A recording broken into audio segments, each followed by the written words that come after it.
नमस्कार साथियों, मैं आचार्य घनश्याम तिवारी फिर से एक बार उपस्थित हूँ आप लोगों के समक्ष एक अद्भुत और शोधपूर्ण जानकारी को लेकर।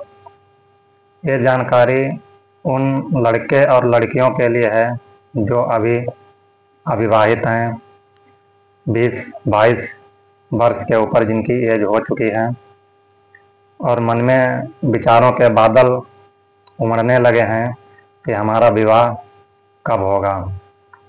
जो विवाह योग्य हो चुके हैं उन्हीं के लिए आज का हमारा ये वीडियो है। इसमें हम ज्योतिष के महासागर से कुछ ऐसे बिंदु निचोड़ करके लाए हैं, कुछ ऐसे सूत्र निकाल करके लाए हैं जो आपको ये 100% सटीक जानकारी से अवगत कराएंगे कि आपका विवाह कब होगा। आप अपनी कुंडली के माध्यम से बड़े ही आसान तरीके से ये जान सकते हैं कि आपका विवाह कब होगा। इससे पहले आप लोगों से एक निवेदन है, अगर आप लोग हमारे चैनल पर पहली बार हमारा वीडियो देख रहे हैं तो इसे सब्सक्राइब अवश्य कर लें और बेल आइकन का बटन भी ऑन करें ताकि हमारे चैनल से जो भी वीडियो निकलता है वो आप लोगों तक पहुंच सके और आप लोग उसके जानकारी प्राप्त कर सकें और लाभ उठा सकें।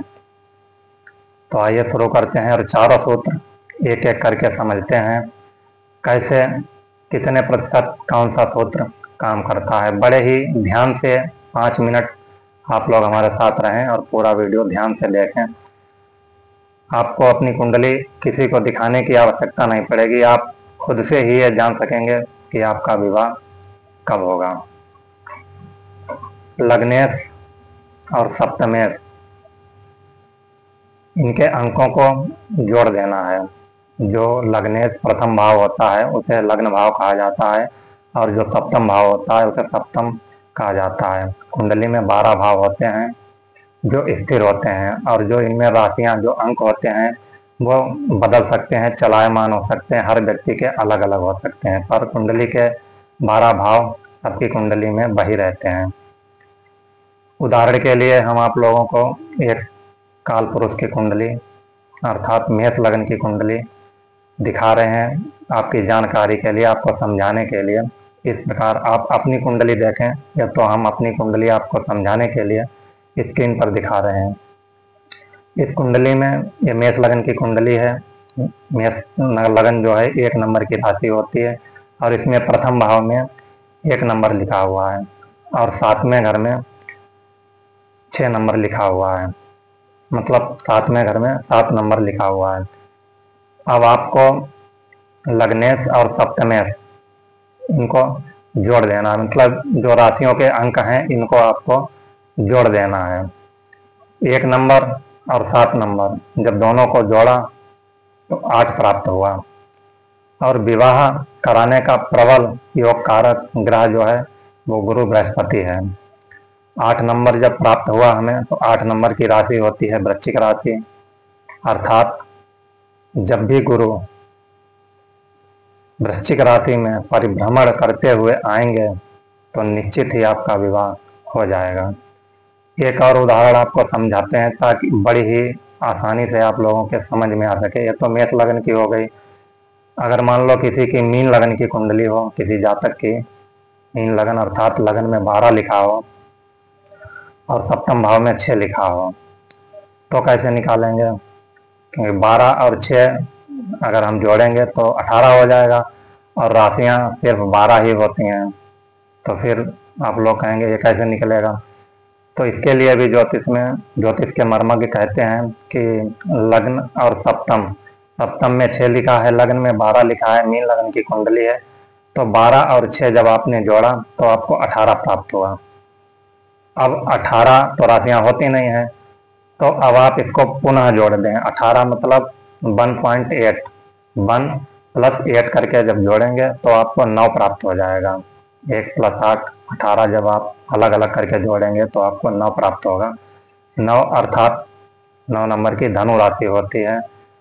तो जब आपको 9 प्राप्त होगा तो आपको यह मानना है कि जब भी गुरु का गोचर या गुरु का परिभ्रमण धनु राशि में होगा, आपकी कुंडली के हिसाब से जब भी गुरु धनु राशि में गोचर करेंगे, तो वही समय आपके विवाह का होगा और निश्चित ही आपका 100% ये काम करता है सूत्र, निश्चित ही आपका विवाह हो जाएगा। इस प्रकार आप लोग अपनी कुंडली से बड़े ही आसान तरीके से निकाल सकते हैं। ये पहला सूत्र था।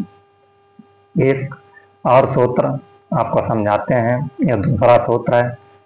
ये कैसे काम करता है? अगर किसी व्यक्ति की कुंडली के सप्तम भाव में शुभ ग्रह विराजमान हो, ये सूत्र उन्हीं पर काम करेगा जिनकी कुंडली में शुभ ग्रह विराजमान हो। उन पर काम नहीं करेगा जिनकी कुंडली का 7वां भाव खाली हो या क्रूर या पाप ग्रह बैठे हुए हों। उन पर यह सिद्धांत लागू नहीं होगा।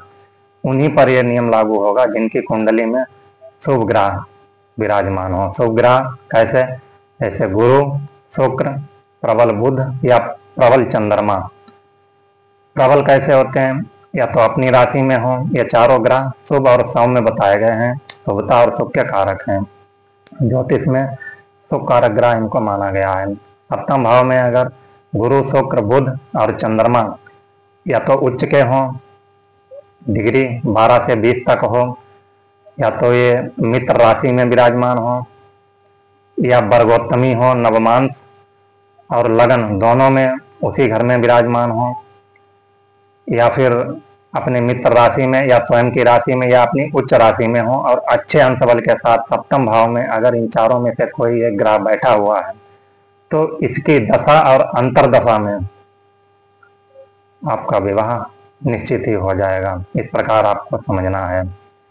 एक और तीसरा सूत्र है जो आपको बताते हैं कि किसी भी लगन की कुंडली हो, चाहे किसी जातक या जातिका की किसी भी लगन की कुंडली हो, अगर कुंडली के पंचमेश, सप्तमेश, लाभेश की दशा, कुंडली का पंचम भाव, सप्तम भाव और लाभ भाव, एकादश भाव, इनमें जो राशि लिखी है उस राशि के राशिपति की अंतरदशा और महादशा जब भी आएगी तब आपका विवाह निश्चित ही हो जाएगा।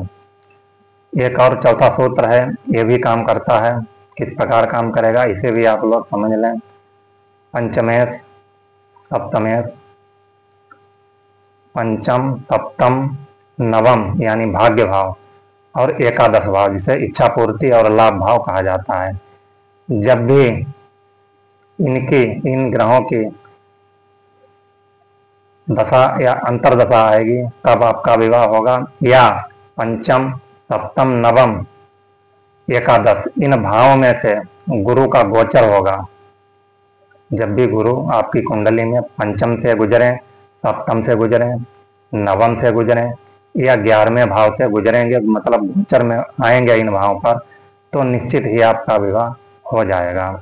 इनमें से इन चारों सूत्रों में से जो ये चौथा सूत्र है ये 60% काम करता है, और जो तीसरा वाला है ये 70% काम करेगा, और जो चौथा वाला है ये 80 से 90% काम करेगा, और जो पहला बताया हमने मतलब चौथे से थोड़ा तीसरा ज़्यादा काम करेगा, तीसरे से दूसरा ज़्यादा काम करेगा, और दूसरे जो पहला सूत्र बताया वो 100% जो अंक जोड़ने वाला जो प्रथम सूत्र हमने आपको समझाया वो 100% काम करता है और सटीक काम करता है। इस प्रकार इन 4 सूत्रों से आप लोग अपनी कुंडली देखकर यह समझ सकते हैं कि आपका विवाह कब होगा। वीडियो आपको पसंद आया हो तो इसे जिनको ज़रूरत है उनके पास भी शेयर करें और कमेंट करके बताएं कि इस वीडियो के माध्यम से आपकी कुछ मदद, कुछ हेल्प हो पाई है। अगर हो पाई है तो भी कमेंट करके बताएं, और कुछ समझ में ना आया हो तो कमेंट करके पूछ भी सकते हैं। आज के लिए इतना ही। आपका दिन शुभ हो, मंगलमय हो। जय श्री राधे, जय श्री कृष्ण। धन्यवाद।